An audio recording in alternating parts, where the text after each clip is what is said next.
Una mujer anciana mira a la joven y sentencia con la voz rota: vuelve con tu Dios. Pero la joven no se mueve y en su silencio se esconde una pregunta imposible. ¿Por qué alguien elegiría caminar hacia la muerte por voluntad propia? La historia no empieza aquí, en este cruce de caminos hacia la nada. Empieza 10 años antes, bajo un cielo extranjero, el cielo de Moab. Noemí no era de allí. Sus manos recordaban la tierra negra y fértil de Belén, en Judá. Pero el hambre es un Dios cruel que no respeta fronteras. Expulsó a su familia, a su esposo Elimelec y a sus 2 hijos hacia el este. Moab era tierra de exilio, un lugar de dioses extraños y un sol que castigaba. Sus hijos Mahlón y Quilión crecieron respirando ese aire seco y amaron a mujeres de allí, a Orfa y a Ruth. Ruth, una mujer cuyos ojos guardaban los secretos de esas colinas rojas. Su unión con el hijo de Noemí no fue solo un matrimonio, fue un pacto frágil entre 2 mundos que se miraban con recelo. Y entonces, la tierra reclamó su deuda. Primero fue Elimelec, el patriarca, el ancla de la familia. Un día simplemente no despertó. Lo enterró en tierra ajena, un pedazo de su alma arrancado. Luego la sombra se alargó, como una plaga silenciosa se llevó a Mahlón, y después a Quilión. 10 años, y todo lo que Noemí tenía eran 3 tumbas y 2 nueras extranjeras. La promesa de un nuevo comienzo se había convertido en una condena. No era mala suerte, se sentía como una maldición. Las noticias viajaron con el viento. En Belén la hambruna había terminado. Para Noemí era la única señal que importaba: regresar, morir en su propia tierra. Se puso en camino, una sombra seguida por otras 2. Pero en la frontera invisible entre Moab y la nada, se detuvo. «Volved», les dijo a sus nueras. «Yo no tengo más hijos en mi vientre para daros. Mi camino termina aquí, en la amargura». Orfa lloró, abrazó a Noemí y con el corazón roto, eligió la vida. Eligió el camino de regreso a su pueblo, a su familia, a sus dioses. La elección lógica, la elección de la supervivencia. Pero Ruth se quedó inmóvil. Noemí la miró, la impaciencia afilando su voz. «Tu cuñada ha vuelto, vuelve tú también». Y entonces, Ruth pronunció el juramento que rompería las reglas del mundo. «No me pidas que te deje. A donde tú vayas iré yo. Tu pueblo será mi pueblo, y tu Dios será mi Dios. Donde tú mueras», susurró, sellando el pacto, «ahí moriré yo y ahí seré enterrada». No era un acto de fe, era una renuncia total, una condena social. En el mundo antiguo, una viuda sin hijos y sin clan era menos que un fantasma, y una extranjera en Judá sería tratada como escoria. El viaje a Belén fue un descenso al infierno. Cada paso era un recordatorio de lo que habían perdido. El sol las castigaba, y el hambre era un animal agazapado en sus entrañas. Cuando llegaron, no hubo celebración. Las mujeres de Belén rodearon a Noemí. «¿Es esta Noemí?», preguntaban como si vieran a una aparecida. Ella levantó la cabeza, su rostro un mapa de dolor. «No me llamen Noemí, la placentera. Llámenme Mara, la amarga, porque mi vida está llena de amargura». Y a su lado la moabita, la extranjera, el recordatorio viviente de la tragedia y el exilio.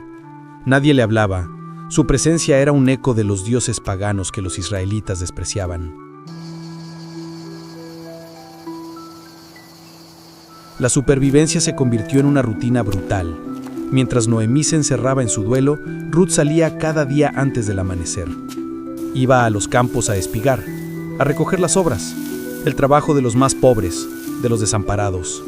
Una humillación diaria a cambio de un puñado de granos. Era invisible, hasta que un día alguien la vio. Su nombre era Booz, un hombre poderoso, dueño de esas tierras, y pariente lejano del difunto esposo de Noemí. Booz se acercó a ella, y aquí el relato se quiebra, porque la pregunta central no es cómo sobrevivieron, sino por qué. ¿Qué lazo invisible ataba a Ruth a una mujer que solo le ofrecía cenizas?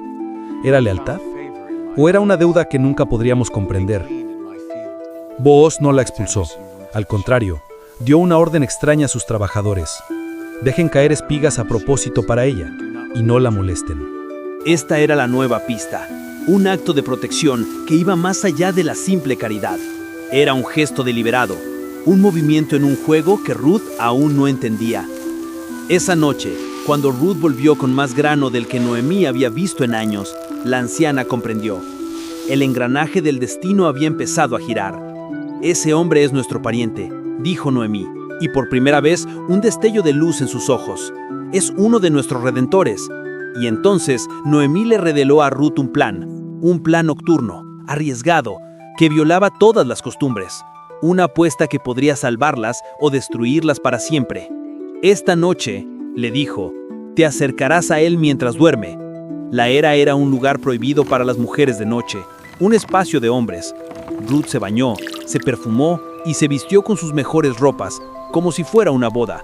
Esperó en la oscuridad. Cuando el silencio se apoderó del campamento, se deslizó hacia el lugar donde dormía Boaz. Su corazón era un martillo contra sus costillas. Con un movimiento lento, le descubrió los pies y se acostó ahí, en la oscuridad, temblando, esperando. A medianoche, Boaz se despertó sobresaltado. Vio una figura a sus pies.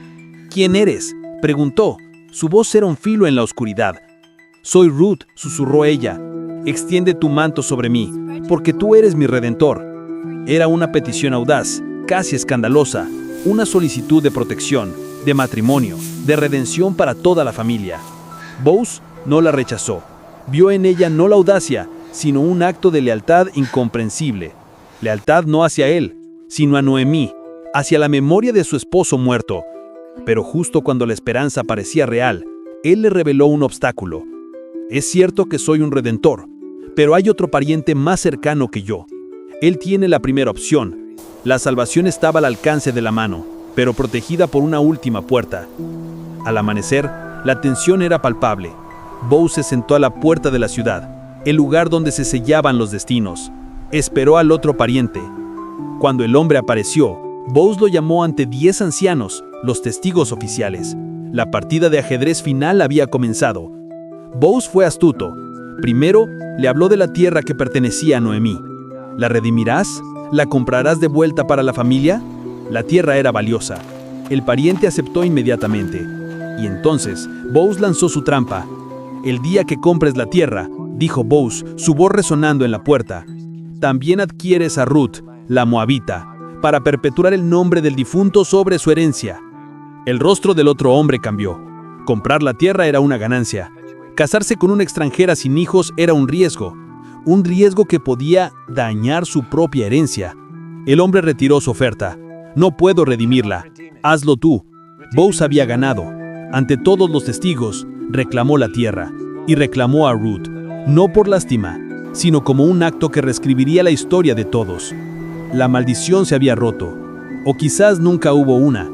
El matrimonio no es el final de esta historia, es solo la consecuencia. La verdadera resolución llegó meses después. Ruth dio a luz a un hijo. Lo llamaron Obed. Las mujeres de Belén se acercaron y dijeron: «Bendito sea el que no te ha dejado sin un redentor». Pero la redención no había venido de un hombre, ni de un trato en la puerta de la ciudad. Había nacido del juramento de una mujer extranjera, en un camino polvoriento. El niño en brazos de Noemí, un día sería el abuelo del rey más grande de Israel, David. Pero esa es otra historia. Algunos vieron en este final la mano invisible de un Dios, tejiendo los hilos del destino. Otros la voluntad inquebrantable de 2 mujeres que se negaron a desaparecer. ¿Quieres más relatos así? Suscríbete y activa la campanita de notificaciones. Hasta el próximo video.